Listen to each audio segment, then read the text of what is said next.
এতদিন পরে প্রশ্ন জাগে শুধুই কি হেরেছি আমি। 90-এর পুরো দশক জুড়ে বাংলাদেশের সঙ্গীতাঙ্গন দাপটের সাথে শাসন করেছেন তাদের মধ্যে একজন হাসান। তরুণ প্রজন্মের নিকট হাসান ছিল উন্মাদনার নাম।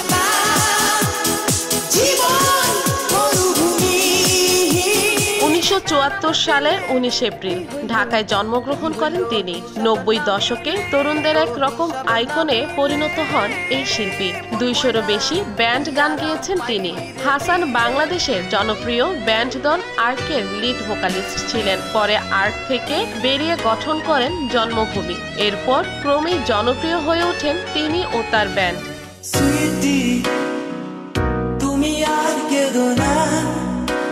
হাসান ছোটবেলা থেকেই হামদ, নাত ও কবিতা আবৃত্তি করতেন।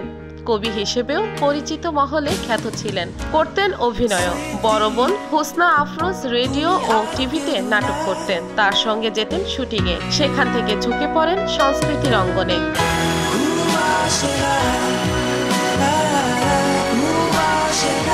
90 দশকে গোড়ার দিকে তিনি ইংরেজি গানের দিকে ঝুঁকে পড়েন। নিজেদের বাড়িতে গান শোনা বা গাওয়ার সুযোগ ছিল না, তাই বন্ধুদের বাসায় গিয়ে গান শুনতেন। প্রথম দিকে শুনতেন Michael Jackson, George Michael, scorpion, maiden প্রভৃতি শিল্পীদের গান।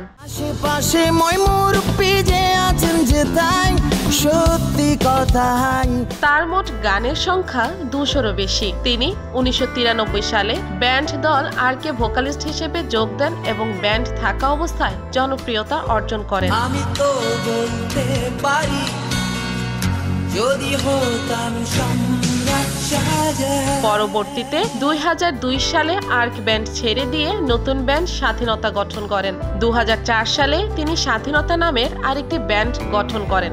2010 সালের শেষের দিকে তিনি আবারও আর্কে যোগ দেন।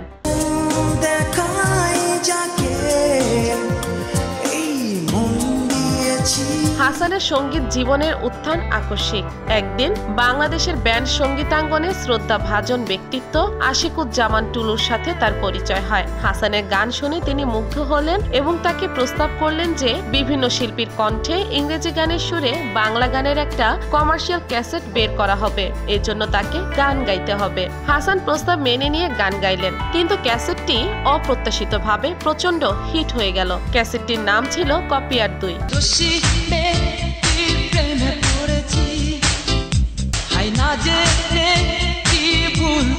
1996 সালে হাসান প্রথম তাজমহল নামে আর্কের একটি অ্যালবাম বের করেন। এই অ্যালবামে তার গাওয়া গানগুলি ছিল নিজের লেখা এবং সুর।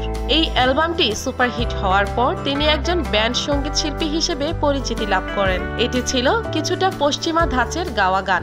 আমি তো বলতে পারি যদি হতাম সম্রাট শাহজাহান। এখানে তিনি অনুসরণ করেছিলেন পশ্চিমাদের কণ্ঠ, ভাব, সুর ইত্যাদি, যেটা তখনকার বর্তমান যুগে ছেলে মেয়েদের কাছে বেশ গ্রহণযোগ্যতা পেয়েছিল। আর এই কারণেই হাসান খুব অল্প সময়ে অনেক বেশি পরিচিতি পেয়েছিলেন।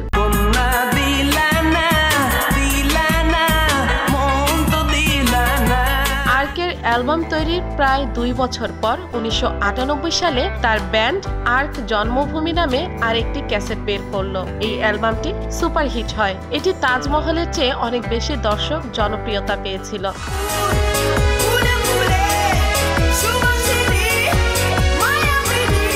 গায়ক হাসানের সঙ্গীত জীবন ও ইতিহাস তার প্রতিভা, কঠোর পরিশ্রম এবং দর্শকদের প্রতি তার ভালোবাসার প্রতিফলন। তার গান ও সুর আমাদের সঙ্গীত সংস্কৃতির একটি অবিচ্ছেদ্য অংশ হিসেবে থেকে যাবে।